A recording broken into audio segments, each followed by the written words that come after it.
সিদ্ধান্ত হয়েছে মুক্তিবাহিনীর পক্ষে মুক্তিযুদ্ধের উপ অধিনায়ক এ খন্দকার আত্মসমর্পণের সময়ে ঢাকায় উপস্থিত থাকবে।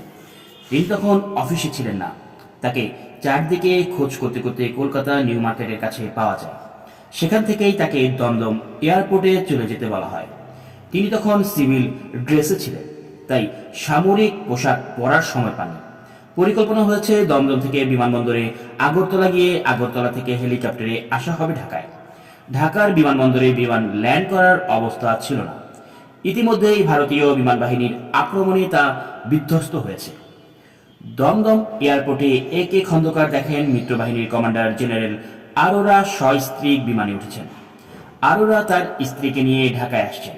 তা ভারতীয় বাহিনীর জেনারেল জ্যাকব জানতে পারেন আরোরার স্ত্রী ভ্রান্তি আরোরার কাছ থেকে। মিসেস ভ্রান্তি আরোরা গভর্নর জেনারেল জ্যাকবকে জানিয়েছিলেন তিনি আত্মসমর্পণের অনুষ্ঠানে আরোরার পাশেই থাকবেন। রণাঙ্গনে স্ত্রীকে নিয়ে না আসার জন্য জ্যাকবের অনুরোধে আরোরা পাত্তা দেননি। তিনি তার সামরিক জীবনের সবচেয়ে সহ্যমণ্ডিত অধ্যায়ের জন্য সার্বিক প্রস্তুতি নিয়েছেন। স্ত্রীকে রণাঙ্গনে নিয়ে যাওয়াটা ও তার অংশ ছিল। তিনি সেদিন কলকাতা থেকে গাঢ় কালো কালির একটি সেফার্স কলমও কিনেছিলেন আত্মসমর্পণের দলিলে স্বাক্ষরের জন্য। বিকাল 4টায় 5টি MI-4 ও 4টি অ্যালিভেট হেলিকপ্টার বহন ঢাকা ল্যান্ড করে। এই বহরে বেগুনি রঙের শাড়ি পরিহিতা মিসেস আরোহার সঙ্গে ছিলেন general Arora, air marshal Dhawan, vice admiral Krishnan, general Sagar Singh আর মুক্তিবাহিনীর উপপ্রধান wing commander A Khandaker. General Jacob আর জেনারেল নিয়াজি তাদের অভ্যর্থনা জানানোর জন্য এয়ারপোর্টে উপস্থিত ছিলেন।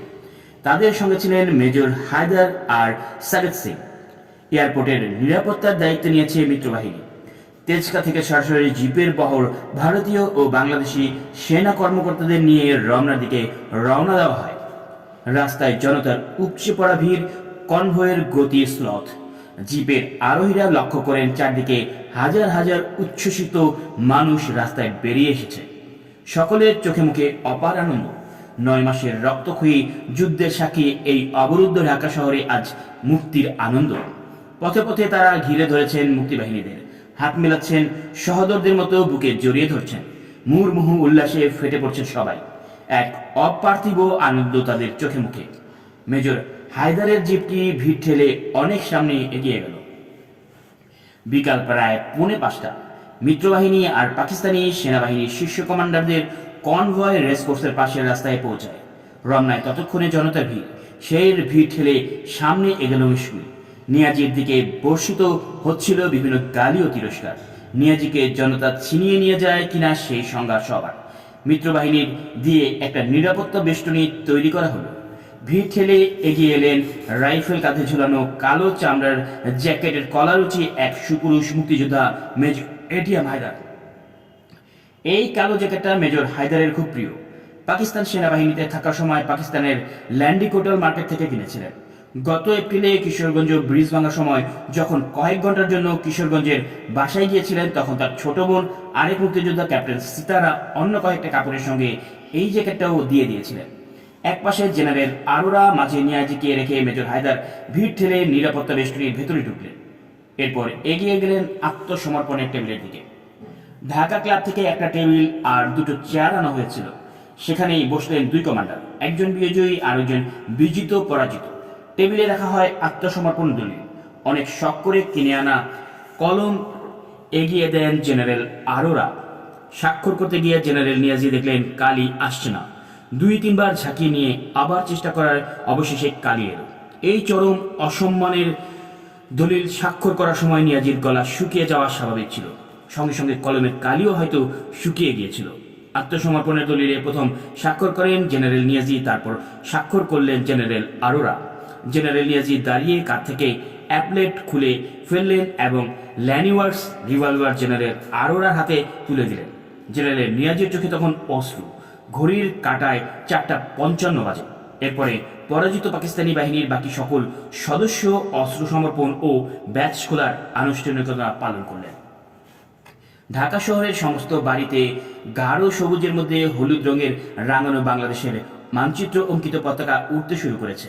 রমনার রেসকোর্সের এই ময়দানেই শেখ মুজিব 7ই মার্চে তার ঐতিহাসিক ঘোষণা দিয়েছিলেন, 7 কোটি মানুষকে দাবায় রাখতে পারবে না। কি অপূর্ব সংযোগ! সবকিছুই ঠিকঠাক হলো, কিন্তু মিসেস ভ্রান্তি আরোরার জন্য আরেকটা অতিরিক্ত চেয়ার ছিল না। ভারতের সামরিক ইতিহাসে অভূতপূর্ব ঘটনাটি ঘটল না। পাকিস্তানি জেনারেলের আত্মসমর্পণের সময় বীর ভারতীয় জেনারেলের স্বামীর বহু লগ্না হয়ে থাকার স্বপ্নটা তার অপূর্ণই রয়ে গেল। একজন ফরাসি সাংবাদিক এগিয়ে এসে জেনারেল নিয়াজিকে জিজ্ঞেস করলেন, এখন আপনার অনুভূতি কি টাইগার? জবাবে নিয়াজি বললেন, আমি অবসম্ম। পাশে থেকে আরোরা জেনারেল নিয়াজির সমর্থনে এগিয়ে এসে বললেন, এক চরম বৈরী পরিবেশে তাকে এখন অসম্ভব দায়িত্ব পালন করতে হয়েছে। কোনো জেনারেলই এই পরিস্থিতিতে এর চেয়ে ভালো করতে পারতেন না। পাকিস্তানের এককালের লৌহ মানব ফিল্ড মার্শাল আইয়ুব খান সেই রাতে ইতিহাসের সেই সমাপনী পর্বে তার রোজনামচায় লিখেছেন, বেদনাদায়ক হলেও বাংলার এই বিভাজন ছিল অত্যাবশ্যম্বীয় ও অনিবার্য। বিপুল সংখ্যাগরিষ্ঠ জনতা এই কুহকি বিশ্বাসে মজে ছিল যে পশ্চিম পাকিস্তানিরা তাদের শত্রু। ভালো হতো যদি আমাদের শাসকেরা সময়মতো এটা উপলব্ধি করে ভারতের হাতে এর অস্ত্র পাচারের দায়িত্ব না দিয়ে শান্তিপূর্ণভাবে বাঙালিদের চলে যেতে হতো।